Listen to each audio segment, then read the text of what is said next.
Exam में जब मैं अपीयर हो रही थी तो मैंने 1 साल पढ़ाई की और फिर मैं प्रीलिम्स के लिए अपीयर हुई। तो अगर मेरी स्ट्रैटेजी देखें तो it was a main come prelim strategy.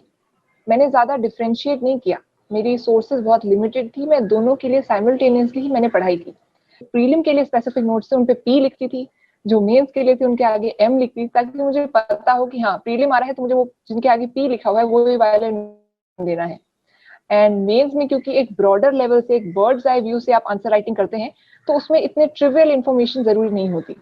तो उसके अकॉर्डिंग मैंने अपने न्यूज़पेपर नोट्स, करंट अफेयर्स उसके अकॉर्डिंग सेग्रीगेट किए।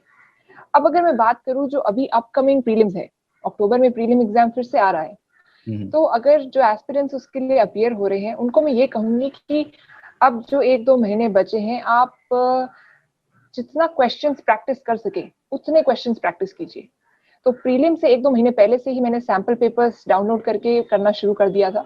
बहुत से सैम्पल पेपर्स फ्रीली अवेलेबल हैं, या फिर आप किसी मॉक टेस्ट के लिए भी साइन अप कर सकते हैं। मैंने तो फ्रीली अवेलेबल वाले किए थे डाउनलोड, और उनको मैंने हार्ड कॉपी लेकर और मैं सॉल्व करती थी।